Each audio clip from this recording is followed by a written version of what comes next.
തിരുവോണപ്പുലരിതൻ തിരുമുൽ കാഴ്ച വാങ്ങാൻ തിരുമുറ്റമണിഞ്ഞ ഓണക്കാലം ആഘോഷകാലമാണ്. എല്ലായിടത്തും നോക്കിയാലും ആഘോഷങ്ങൾ നീണ്ട നിരയായിട്ട് അങ്ങനെ കിടക്കുന്നത് കാണാം.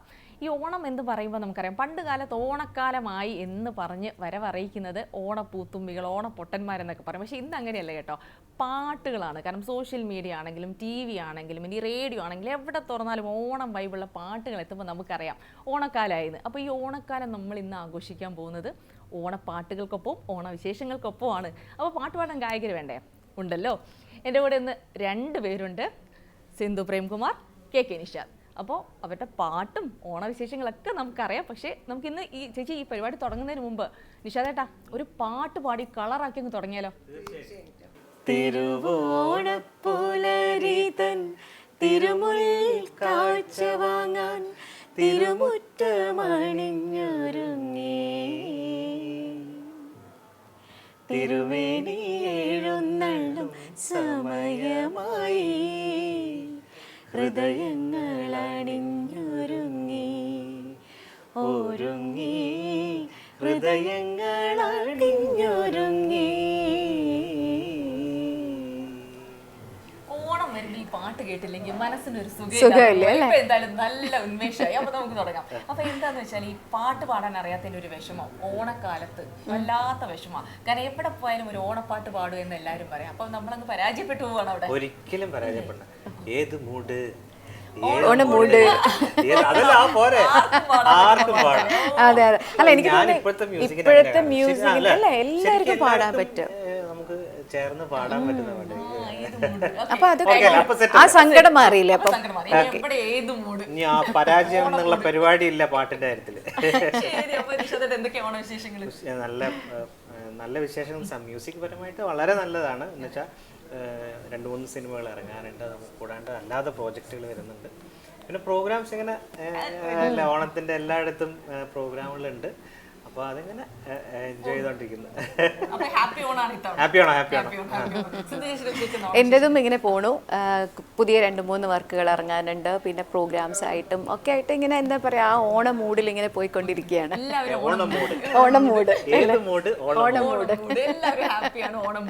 എനിക്കൊന്ന് പതിവിലധികം ആഘോഷങ്ങൾ ഇപ്പം ആഘോഷങ്ങൾ കൂടിക്കൂടി വരികയാണ്. അപ്പൊ പ്രോഗ്രാംസ് തന്നെയാണെങ്കിലും എല്ലാ ഇടങ്ങളിലും എല്ലാ ജില്ലകളിലും പ്രോഗ്രാം അല്ലേ. ആഘോഷങ്ങൾ കൂടുന്നതിനനുസരിച്ച് ഞങ്ങൾക്ക് സന്തോഷം കൂടുതലാണ്. എന്താ വെച്ചാൽ ഞങ്ങൾക്ക് പ്രോഗ്രാംസ് ചെയ്യാനുണ്ടാവുമല്ലോ അല്ലേ. ജില്ലകൾ തോറും ഇങ്ങനെ പറന്ന് നടന്ന് പ്രോഗ്രാം ഒക്കെ ചെയ്തുകൊണ്ടിരിക്കുകയാണ്. എന്നെക്കാട്ടും കൂടുതൽ എനിക്ക് തോന്നുന്നത് നിഷാദാണ് ഇങ്ങനെ പറന്ന്. അങ്ങനെയല്ല,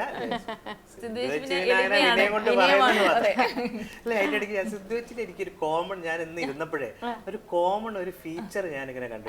ഞങ്ങൾ രണ്ടാളും ചിരിക്കുമ്പോ കണ്ണ് കാണില്ല. ശരിയാണ്, അതാണ് ഇപ്പൊ കണ്ടുപിടിച്ചത്.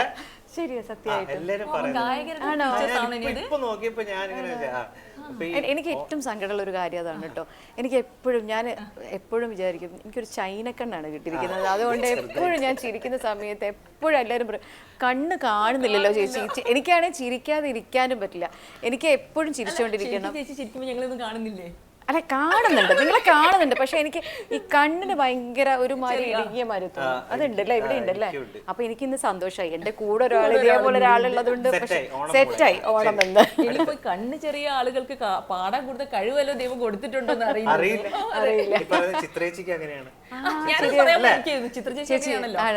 ചിരിക്കുമ്പോഴത്തേക്കും കണ്ണ് കുഞ്ഞായിട്ട് കാണുന്നില്ല.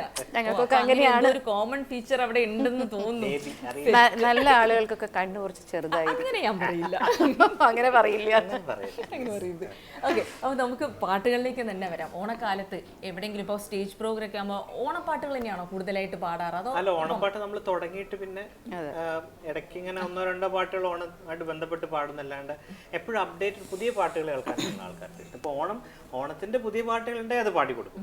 ഹിറ്റാണ് ഇത്. ഈ മെയിൻ എന്ന് പറയുന്നത് ലൈവിൽ ഏറ്റവും പ്രധാനം എന്ന് പറയുന്നത് ആളുകൾ ഒരുപാട് കേട്ട പാട്ടുകളല്ലേ നമുക്ക് പാടാം. അതിപ്പോഴും അങ്ങനെ തന്നെയാണ് അല്ലേ. എല്ലാ ആളുകളും പുതിയ പാട്ടുകൾ വന്നാലും ഇപ്പൊ നിഷാദ് പറഞ്ഞ മാതിരി നമ്മളൊരു പ്രോഗ്രാമിൽ എല്ലാ പാട്ടുകളും നമ്മൾ ഉൾപ്പെടുത്തണം. പക്ഷെ എന്നിരുന്നാലും എനിക്ക് തോന്നുന്നതല്ലേ, എപ്പോഴും ആളുകൾ കേട്ട് ഇഷ്ടപ്പെട്ട പാട്ടുകൾ നമ്മളെടുത്ത് നിന്ന് കേൾക്കാനാണ് ഇപ്പോഴും അവർ. അത് എത്ര പ്രാവശ്യം, അതാണ് ഈ മിമിക്രി ചെയ്യുന്ന ആളുകൾ പറയുവേ, അവർക്ക് ഏറ്റവും റിസ്ക് ആണ്. കാരണം ഒരു പ്രാവശ്യം അത് ചാനലിലോ അല്ലെങ്കിൽ സോഷ്യൽ മീഡിയയിലോ ഒരു കോമഡി വന്നു കഴിഞ്ഞാൽ അവർക്കത് റിപ്പീറ്റ് ചെയ്യാൻ പറ്റില്ല. ഒരു പബ്ലിക് ഫംഗ്ഷൻ പോലും റിപ്പീറ്റ്, കാരണം അത് ചിരിക്കില്ല പിന്നെ ആൾക്കാർ. ഓ അങ്ങനെ, കാരണം അത്രയും ആളുകൾ കണ്ടു കഴിഞ്ഞല്ലോ. ആദ്യത്തെ കാഴ്ചയിൽ അല്ലെങ്കിൽ കേൾവിയിലുള്ള ചിരിയാണ്. ഞങ്ങൾക്കുള്ള ഏറ്റവും വലിയ ഗുണം എന്ന് പറഞ്ഞാൽ ഞങ്ങൾ ഞങ്ങൾക്ക് അത് പ്രാക്ടീസ് സെഷൻ കൂടിയാണ്. ഞങ്ങൾ ഇങ്ങനെ പാടി പാടി പാടി ആ പാട്ടിന്റെ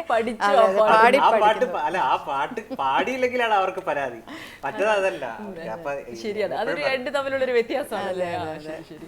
അപ്പൊ ഈ പാട്ടെന്ന് പറയുമ്പോൾ ഇപ്പൊ പഴയ പാട്ടുകൾ ചേച്ചി പറഞ്ഞ പോലെ എത്ര പുതിയ പാട്ട് വന്നാലും ഈ പാടി പതിഞ്ഞ് കേട്ട പാട്ടുകൾക്ക്, അപ്പൊ ഓണപ്പാട്ടുകളിൽ നമുക്ക് അങ്ങനെ ഒരു ട്രെൻഡ് തന്നെ ഉണ്ടല്ലോ അല്ലെ. ഓണം എന്ന് പറയുമ്പോൾ പെട്ടെന്ന് മനസ്സിൽ വരുന്ന പാട്ടുകൾ ഏതൊക്കെയാ? ഇപ്പൊ ഒന്ന് നമ്മൾ തിരുവോണപ്പുലരിതൻ, പൂവിളി പൂവിളി പൂവിളി എപ്പോഴും എല്ലാരും ഏത് സമയത്ത്. എനിക്ക് തോന്നുന്നു നമ്മൾ സ്റ്റേജിൽ കൂടുതലായിട്ട് പൂവിളിയാണ്, ഫീമെയിൽ ആണ് തിരുവോണപ്പുലരി, പിന്നെ ഓണപ്പൂവേ ഓണപ്പൂവേ, അത്തപ്പൂന്നുള്ളി തൃത്തപ്പൂന്നുള്ളി തന്നാൻ പാടിക്കൊണ്ടു ഞാലിലാടി തെന്നലെ വാ ഒന്നാനം കുന്നിലൂടെ വാ. എന്തൊരു ഭംഗിയല്ലേ ആ പാട്ട്, ഇപ്പോഴും ഭയങ്കര ഫ്രഷ് ഫീലാണ് അല്ലേ അപ്പൊ പാട്ടിന് ഇപ്പോഴും. ആ പാട്ട് പിന്നെ ഓണപ്പൂവേ പൂവേ പൂവേ ഓമൽ പൂവേ പൂവേ പൂവേ നീ തേടും മനോഹര തീരം മാധുരി മാടി വിളിപ്പൂ. അത് പിന്നെ പൂവിളി പൂവിളി പൊന്നോണമായി. ഇതൊക്കെ നമ്മൾ കേൾക്കുമ്പോഴേക്കും നമുക്കങ്ങ് ഓണം ഫീൽ ചെയ്യുന്ന പോലെയാണ്. അതേപോലെ വിദ്യാസാഗർ സാറിന്റെ ആ ഒരു പൊന്നടക്കം, അത് ഭയങ്കര ആ പാട്ടിന്റെ ബീജിയാണ് എപ്പോഴും എല്ലായിടത്തും ഉണ്ടാവും.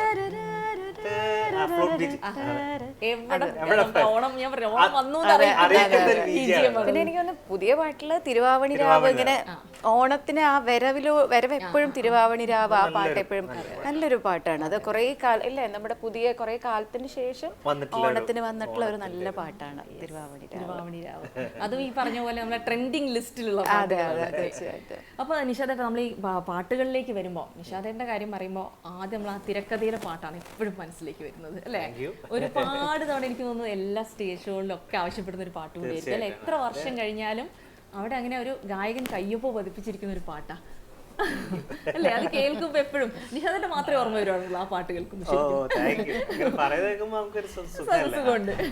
നമ്മളത് ഒരു വളരെ ആക്സിഡന്റലി സംഭവിച്ച ഒരു പാട്ടാണെന്ന് പിന്നീട് നമ്മൾ തിരിച്ച് ചിന്തിക്കുമ്പോഴേ അങ്ങനെ ഒരു പാട്ടിന്റെ ഭാഗമായത് വളരെ ആക്സിഡന്റലിയാണ്. അപ്പോൾ അത് പിന്നീട് ആളുകൾ ഒരുപാട് കേൾക്കുന്നു, ഞാൻ ഐഡന്റിഫൈ ചെയ്യപ്പെടുന്നത് ആ പാട്ടിലൂടെയാണെന്നൊക്കെ പറയുമ്പോൾ ഒരു കുളിരാണ്. പ്രത്യേകിച്ച് മകരമഞ്ഞു പെയ്തു തരളമാം കറുക നാം ഉണർന്നു, പ്രണയമാം പിറാവി എവിടെ നീ കനവ് പോൽ മറഞ്ഞു, അത്തിക്കൊമ്പിലൊരു മൺകൂടു തരാം, അറ്റം കാണാവാൻ നിനക്കു തരാം, കുറുകൂ കാതിൽ തേനോലും നിൻമൊഴികൾ, പലപ്പൂവിതളിൽ വെണ്ണില പുഴയിൽ ലാസ്യമാർന്നണയും സുരഭിരാത്രി.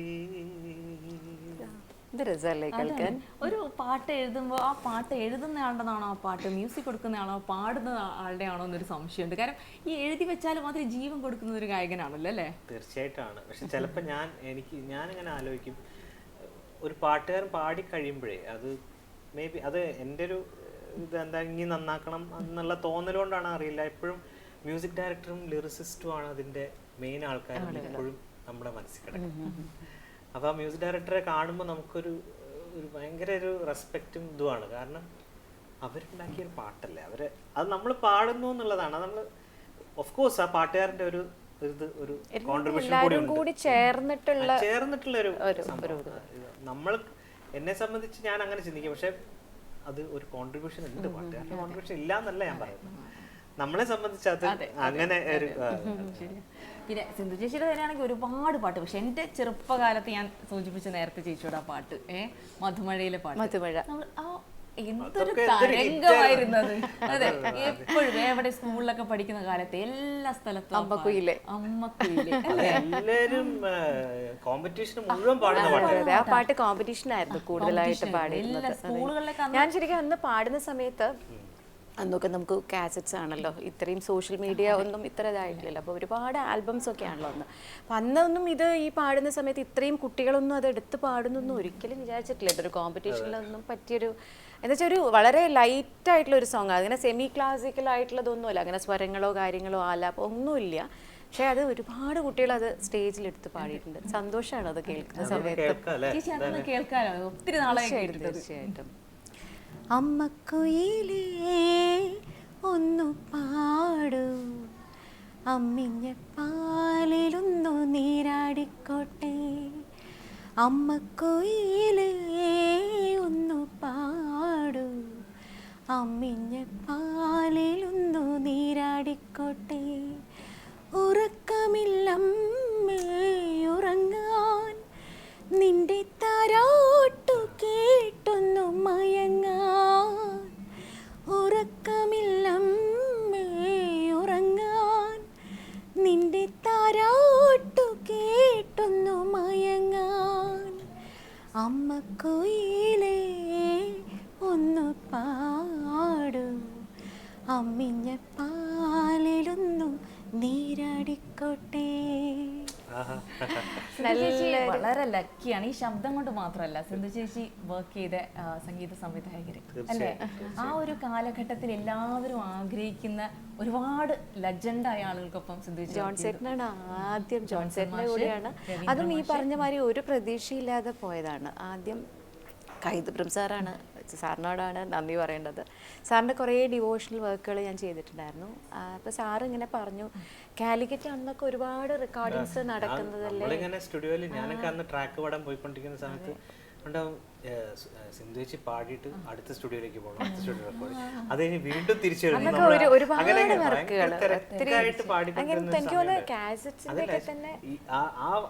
കാലഘട്ടം ഇപ്പൊ ഇല്ല. ഒരു ഭയങ്കര ഒരു രസമാണ് കേട്ടോ. അന്ന് എല്ലാവരും ഉണ്ടാവും സ്റ്റുഡിയോയിൽ. അപ്പം മ്യൂസീഷ്യൻസ് എല്ലാവരും ഉണ്ടാവും. നമ്മളൊരു ആഘോഷം പോലെയാണ്.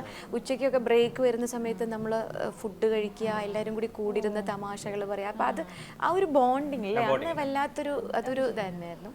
ഇത് ഞാൻ അപ്പോൾ സാറിങ്ങനെ പറഞ്ഞു, ഇങ്ങനെ ജോൺസേട്ടൻ വന്നിട്ടുണ്ട്, അപ്പം നമുക്കൊന്ന് പാടി നോക്കാം മോളെ, ജോൺസേട്ടന് ഇഷ്ടമാവുകയാണെന്നുണ്ടെങ്കിൽ നമുക്ക് എടുക്കാം എന്ന് പറഞ്ഞു. എനിക്ക് എന്താ വെച്ചാൽ ജോൺസേട്ടനൊന്ന് കണ്ടാൽ മതി, എനിക്ക് പാടൊന്നും വേണ്ട. എനിക്ക് പണ്ട് തൊട്ട് നമ്മൾ അത്രയും ആരാധിക്കുന്ന ഒരു വ്യക്തിയാണ്. അപ്പോൾ ജോൺസേട്ടനെ കണ്ട് ജോൺസേട്ടൻ്റെ മുന്നിലിരുന്നിരുന്നിട്ട് ജോൺസേട്ടൻ പഠിപ്പിക്കുന്ന ആ പാട്ടൊന്ന് കേട്ടാൽ മതി, അത്ര മാത്രം മതിയായിരുന്നു.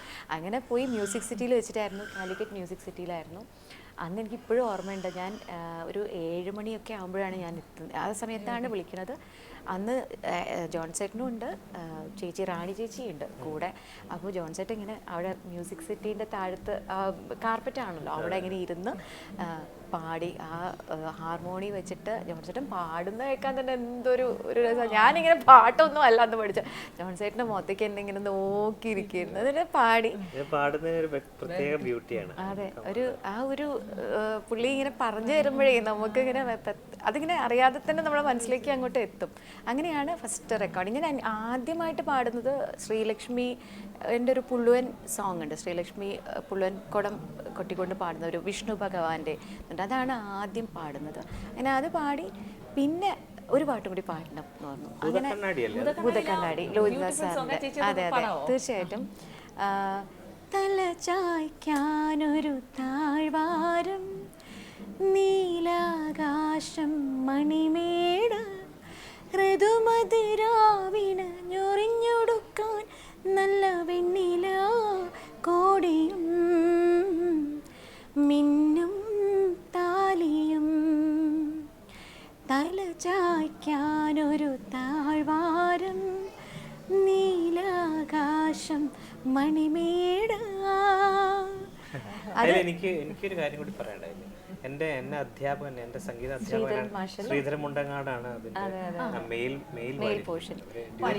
അതെ അതെ, ശ്രീധരൻ സാറും ഉണ്ട്, പിന്നെ ക്രിസ്റ്റഫർ എന്ന് പറഞ്ഞിട്ട് ഒരു സിംഗറും ഉണ്ട്. അങ്ങനെ 3 പേരാണ്. അത് കാവ്യാണ് കേട്ടോ, കാവ്യക്ക് വേണ്ടിയിട്ടാണ്, അന്ന് കുഞ്ഞി കാവ്യക്ക് വേണ്ടിയിട്ടാണ് എൻ്റെ ഈ ഒരു വോയിസ് കൊടുത്തിരിക്കുന്നത്.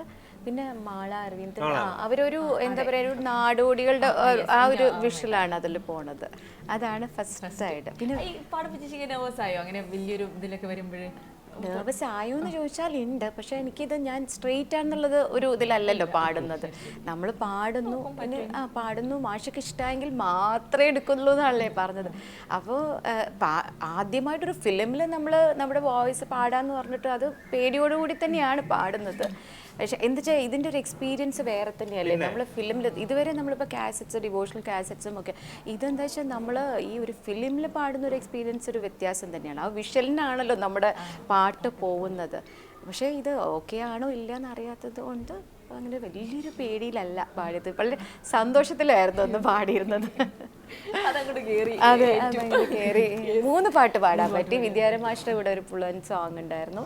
അത് ഇതേ പറഞ്ഞ മാതിരി ആളുകളെയൊക്കെ വന്നിട്ട് ട്രഡീഷണൽ ആയിട്ടുള്ള ആ ഒരു എങ്ങനെ അത് അങ്ങനെയാണ് പഠിച്ചിട്ടാണ് പാടിയത്. രവീന്ദ്ര മാഷൊക്കെ എങ്ങനെയാണ്, ഭയങ്കര സ്ട്രിക്റ്റ് ആയിട്ടാണോ കാര്യങ്ങൾ? രവീന്ദ്ര മാഷിന്റെ കൂടെ ഞാൻ ആദ്യം ഈ പറഞ്ഞ മാതിരി ഇവിടെ കാലിക്കറ്റ് നിറയെ വർക്ക് ചെയ്യുന്ന ആ സമയത്ത് ട്രാക്കും കോറസും ഒക്കെ പാടാനായിട്ട് നരസിംഹം, 6-ാം തമ്പുരാൻ, അങ്ങനെ ഒരുപാട് ഫിലിംസ് നമുക്ക്, എനിക്ക് നിഷാദൊക്കെ ഉണ്ടായിരിക്കും അല്ലേ ആ സമയത്ത്? ഇല്ല, നിഷാദ് ഇല്ല അല്ലേ? അതെ അതെ.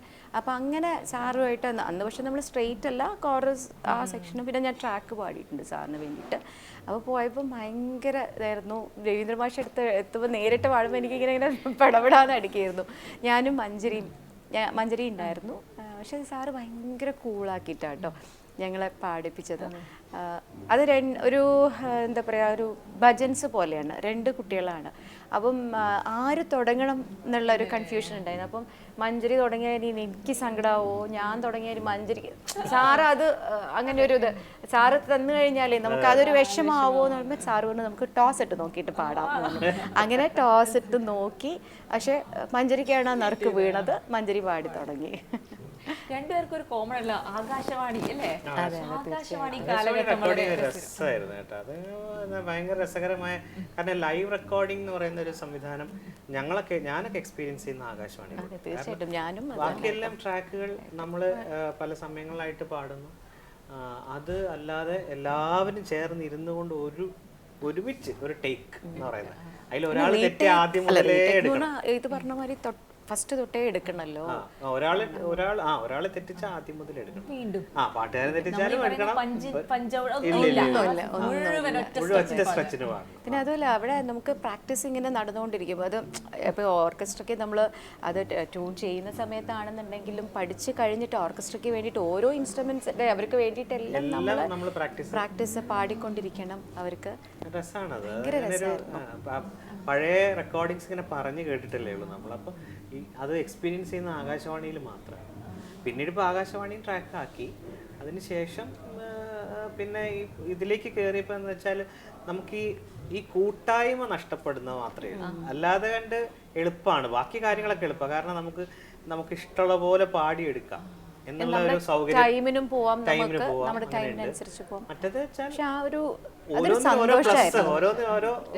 പ്ലസ് കൊണ്ട് മൈനസും എല്ലാം ഉണ്ട്. ഇപ്പൊ ഈ സമയമില്ലാത്തടുത്ത് നമുക്ക് ഓക്കെ കുറച്ച് പെട്ടെന്ന് പോകാൻ പറ്റും. പക്ഷെ മറ്റേ നമ്മൾ ഒരുപാട് പിന്നെ അത് മാത്രമല്ല, ഞാൻ ഓൾ ഇന്ത്യ റേഡിയോയിൽ ഈ പറഞ്ഞപ്പോൾ ഞാൻ ഇതാണ് ഈ ഓണ സമയങ്ങളിൽ ആകാശവാണി നല്ല നല്ല പ്രോഗ്രാംസ് അന്ന് എനിക്ക് തോന്നുന്നത് ഇത്രയും സ്റ്റേജ് ഷോസ് അല്ല അന്ന് പ്രാധാന്യം. ഈ ഓണപരിപാടികളാണ്. ആകാശവാണിയൊക്കെ സംഘടിപ്പിക്കുന്ന ഓണപരിപാടികൾക്കായിട്ട് കാത്തിരിക്കുന്ന ഒരു ഓഡിയൻസ് ഉണ്ടായിരുന്നു. അപ്പൊ അത് അവര് ഭയങ്കര വിപുലമായിട്ടാണ് ചെയ്തിരുന്നത്. ഒറിജിനൽ സോങ്സ് ആണ്, പുതിയ പാട്ടുകൾ കമ്പോസ് ചെയ്ത്, അത് വലിയ വലിയ കമ്പോസേഴ്സ് അത് റെക്കോർഡും ചെയ്യും. നമ്മളത് പിന്നെ പ്രേക്ഷകർക്ക് മുമ്പിൽ അവർ നമ്മൾ ലൈവായിട്ട് പെർഫോം ചെയ്യണം. അപ്പം അതിന് വേണ്ടിയിട്ട് പുതിയ പുതിയ പാട്ടുകൾ കേൾക്കാൻ വേണ്ടിയിട്ട് തന്നെ ഒരുപാട് അത് നല്ല നല്ല സ്റ്റേജിൽ വെച്ചിട്ട് ടാഗോറിലൊക്കെ വെച്ചിട്ടായിരുന്നു ആ പ്രോഗ്രാംസ് ഉണ്ടായിരുന്നത്. എന്നെ സംബന്ധിച്ചിടത്തോളം രാഘവ് മാഷ്, ദക്ഷിണാമൂർത്തി സാറ്, ചിദംബരനാഥ് സാറ്, അങ്ങനെ ഒരുപാട് വലിയ നമ്മളിപ്പം ജീവിതത്തിൽ പോലും നമ്മൾ വിചാരിച്ചിട്ടില്ല ഇവരൊന്ന് കാണും എന്നൊന്നും. അങ്ങനെ ആളുകളുടെ കൂടെ വർക്ക് ചെയ്യാം. അപ്പോൾ അവരിൽ ഉണ്ടാക്കിയെടുത്ത ആ ചിട്ടകളും സംഗീതത്തിന് കൊടുക്കുന്ന ആ ഒരു എന്താ പറയുക, ആ ഡിവൈൻ ആയിട്ടുള്ള കാര്യങ്ങളൊക്കെ നമ്മൾ അല്ലേ, ആ ശരിക്കും പറഞ്ഞാൽ അവരൊക്കെ ടൈമിന് കൊടുക്കുന്ന ഒരു വാല്യൂ ഉണ്ടല്ലോ അല്ലേ, അത് നമ്മൾ കണ്ട് മനസ്സിലാക്കുന്നതാണ്. ഇങ്ങനത്തെ കാര്യങ്ങളിൽ നിന്നാണ് മനസ്സിലാക്കേണ്ടത്.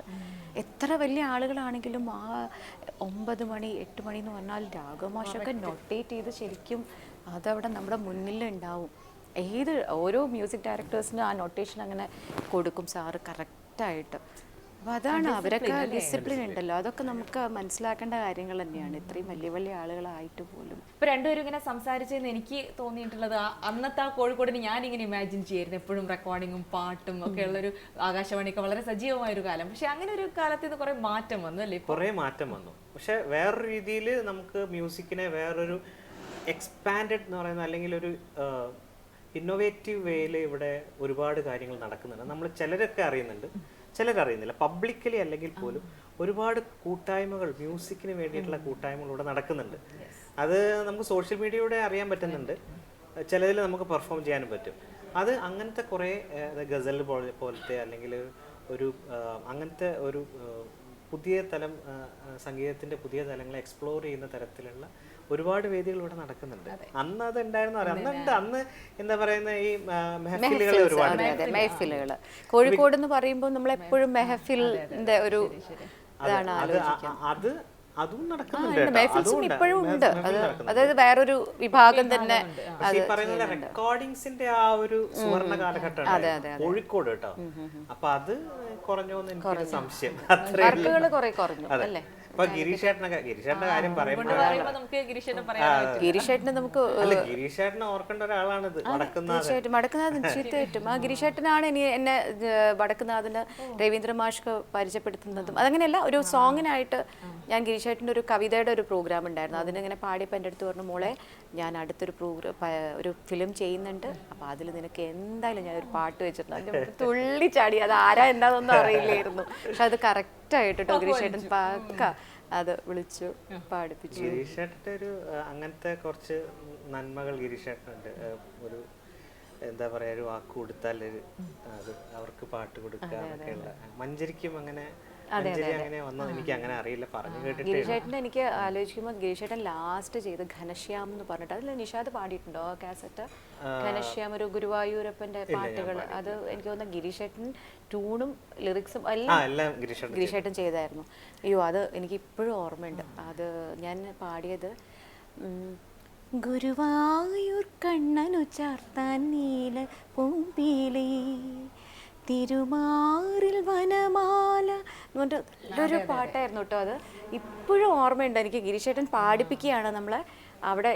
അന്ന് ചെറിയ വയ്യായ്മകളൊക്കെ ഉള്ള സമയത്താണ് സ്റ്റുഡിയോയിൽ പുള്ളി അവിടെ കൺസോളിൽ ഇരുന്നിട്ട് കസാരയിൽ ഇരുന്ന് ഓരോ വരികളും പുള്ളി പാടിപ്പിച്ചു. അതിനുശേഷമാണ് തോന്നുന്നു ഗിരീഷേട്ടന് വയ്യാതെയായതും. അതെ, ഞാൻ ആക്ച്വലി ഗിരീഷേട്ടനായിട്ട് കണക്ട് ചെയ്യുന്ന ശരിക്കും സിനിമയിൽ വന്നതിന് ശേഷമാണ്. പക്ഷെ അതിന് മുമ്പേ ഗിരീഷേട്ടനായിട്ടൊരു അകന്ന ഒരു റിലേഷൻ എന്ന് വെച്ചാൽ ഗിരീഷേട്ടൻ്റെ ഭാര്യാപിതാവാണ് എന്നെ ആദ്യം പാട്ട് പഠിപ്പിക്കുന്നത്. ചേളന്നൂർ സുകുമാരൻ ഭാഗവതം. അദ്ദേഹമാണ് എന്നെ ആദ്യം എൻ്റെ ആദ്യ ഗുരുനാഥൻ കർണാടക സംഗീതം. അത് പിന്നീടായിട്ടാണ് ഞാൻ അറിയുന്നത്. പിന്നെ നമ്മൾ ഈ മാമ്പഴക്കാലം എന്നുള്ള സിനിമയിൽ വർക്ക് ചെയ്യുമ്പോഴും സർക്കാർ ദാദ 2 സിനിമയിലാണ് ഞാൻ പാടിയിട്ടുള്ളത് ഗിരീഷേട്ടൻ്റെ പാട്ട്. മാമ്പഴക്കാലം പിന്നെ എല്ലാവരും കേട്ട പാട്ടാണ്. കണ്ടു കണ്ടു കൊതി കൊണ്ടു നിന്നു കുയിലേ കുയിലേ കുഞ്ഞിക്കുയിലേ മഞ്ഞുപോലെ മഴ പെയ്തു നിന്നെ ഉണർത്താം ഞാൻ ഉണർത്താം. ഈ പാട്ട് ഗിരീഷേട്ടൻ അതിൽ ഈ സർക്കാർ ദാതയിലൊരു പാട്ട് എനിക്കിപ്പോഴും ഓർമ്മ. അത് ഞാൻ MJ ചേട്ടൻ്റെ കൂടെ കുറച്ച് കാലം ഉണ്ടായിരുന്നു ഈ കമ്പോസിംഗ്. അപ്പം ഈ സർക്കാർ ദാതയുടെ കമ്പോസിങ്ങിന് ഒരു അടിപൊളി പാട്ട് വേണമെന്ന് പറഞ്ഞപ്പം MJ സാറ് പറഞ്ഞു നമുക്ക് ഒരു ക്ലാസിക്കൽ അടിപൊളിയാക്കാം എന്ന് പറഞ്ഞിട്ട് അങ്ങനെ അഠാണ എന്ന് പറഞ്ഞ രാഗത്തിൽ പുള്ളി ഒരു അടിപൊളി പാട്ട് ചെയ്തു. ഞാൻ അഫ്സൽ സലാം സലാം സാമി ഹര ഹരോ ഹര ബല്ലേ ബല്ലേ ഭായി ഹര ഹരോ ഹര ഇങ്ങനെ ഒരു പാട്ട്. അതൊക്കെ രസമായിരുന്നു. നക്ഷത്ര കണ്ണുള്ള രാജകുമാരന്റെ പാട്ടുണ്ട്. അത് ഗിരീഷേട്ടൻ എഴുതിയല്ല, അത് രമേശൻ എസ് രമേശൻ രമേശൻ സാർ മനുവിന്റെ എസ് രമേശൻ നായർ സാറാണ് ആ വരി എഴുതിയത്. അതിലെ സോങ് അത് പുത്തൂരം വീട്ടിലെ തച്ചോളിപ്പാട്ടിലെ നക്ഷത്ര കണ്ണുള്ള വീരന്മാരെ നാടിൻ്റെ മാനവും കാത്തവരെ, ഇങ്ങനെയുള്ളൊരു പാട്ട്. അതാണ് ആദ്യം പാടുന്ന പാട്ട്. നിഷാദ് വളരെ അനായാസമായിട്ട് ഇങ്ങനെ പാടുമ്പോഴേ ശബ്ദത്തിൽ അങ്ങനെ എനിക്കൊരു നമുക്ക് പാട്ട് കാണും ഒരു സ്ട്രെസ് ഒന്നും ഫീൽ ചെയ്യുന്നില്ല. പവർഫുൾ ആയിട്ടല്ലേ വോയിസിന് വലിയൊരു ഭയങ്കര ടച്ച്വുഡാണ്. അപ്പൊ ഞാൻ ആ ബാക്ക്ഗ്രൗണ്ടിലേക്ക് ഒന്ന് പോട്ടെ. നമ്മുടെ കഥാപ്രസംഗത്തിന് വലിയൊരു അല്ലേ, കഥാപ്രസംഗത്തിന് അതിന്റെ ഒരു വലിയ പങ്കുണ്ട്. ഓപ്പൺ ആയിട്ട് അങ്ങനെ വോയിസ് അങ്ങനെ എടുക്കുന്നത് തീർച്ചയായിട്ടും ഉണ്ട്. കാരണം അത് അതിനെക്കാട്ടിലും വോയിസിന്റെ ഒരു കൾച്ചറിനെക്കാട്ടിലും എക്സ്പ്രഷൻ വൈസ്, കാരണം നമ്മൾ സിനിമയിൽ നമ്മൾ അതാണല്ലോ കൂടുതൽ, സിനിമയിലായ സിറ്റുവേഷൻ ഇമോഷൻ അതാണല്ലോ നമ്മൾ ചെയ്യുന്നത്. വാക്കുകളിൽ കൂടെ പോലും നമ്മൾ ആ ഇമോഷൻ ഇങ്ങനെ അതിന് എന്നെ സഹായിച്ചിട്ടുള്ള കഥാപ്രസംഗം അതാണ്. പിന്നെ സ്കൂൾ കാലഘട്ടം കഴിഞ്ഞപ്പോ കഥാപ്രസംഗത്തിൽ ഒരു കൈ നോക്കിയോ? സ്കൂളും കഴിഞ്ഞ് കോളേജ് കഴിഞ്ഞല്ല, കോളേജ് കാലിക്കറ്റ് യൂണിവേഴ്സിറ്റി 7 വർഷം യൂണിവേഴ്സിറ്റി വിന്നർ ആയിരുന്നു കഥാപ്രസംഗം. അഹങ്കാരമൊന്നും ഇല്ല പുള്ളിക്ക്, പക്ഷേ അഹങ്കാരം അറിയോ ഇപ്പൊ അത് പറയാൻ പറഞ്ഞ ഒന്നും അറിഞ്ഞൂടാ, ഞാൻ പറയൂല, എനിക്ക് അറിയാം. ഞാനിത് പുതിയ അറിവാട്ടോ, എനിക്ക് കുറച്ച് ഓർമ്മയില്ലാതിരിക്കില്ലല്ലോ നമ്മൾ അത്രയും. അതിലൊരു പാട്ട് എനിക്ക് ഇപ്പോഴും ഓർമ്മയുണ്ട്, കർണൻ എന്ന് പറയുന്ന കഥാപ്രസംഗം. അച്ഛനാണ് പാട്ടൊക്കെ ട്യൂൺ, അതാണ് എനിക്ക് ഏറ്റവും അതിലെ ഹൈലൈറ്റ്. അച്ഛൻ സാധാരണ കഥാപ്രസംഗങ്ങളിലെ പാട്ടുകളെ പോലെ അല്ല, ഭയങ്കര രാഗ ബേസ്ഡ് ഒക്കെ ആയിട്ട് പാട്ട് ചെയ്യും. അപ്പൊ നല്ല രസമായിട്ടാണ് പാട്ടുകൾ ജോയിൻ ആയി വരുന്നത്. അപ്പൊ അതില് പിന്നെ കുന്തിദേവി കവചകുണ്ടലങ്ങൾ ഇട്ട കർണനെ തന്റെ മകനെ മിസ് ചെയ്യുന്ന ഒരു പാട്ടുണ്ട്. കണ്ണൊന്നടച്ചാൽ കരളിന്റെ മുറ്റത്ത് വന്നു നിൽക്കുന്നു കുമാരൻ, സൗവർണ കർണാഭരണമണിഞ്ഞൊളി മിന്നും കവചവുമായി, കണ്ണൊന്നടച്ചാൽ കരളിൻ്റെ മുറ്റത്ത് വന്നു നിൽക്കുന്നു കുമാരൻ. എന്നൊരു പാട്ട് അത് ഓർമ്മയുണ്ടല്ലേ എപ്പോഴും? അതെപ്പോഴും ഞാനിങ്ങനെ ചേച്ചി മഞ്ജരിയുടെ കാര്യമാണ്. അപ്പൊ ആഹി പരമ്പരയിലെ ചേച്ചി മഞ്ജരി കൂടെ? അതെ അതെ, ഞങ്ങൾ രണ്ടുപേരും കൂടിയുള്ള പാട്ടായിരുന്നു.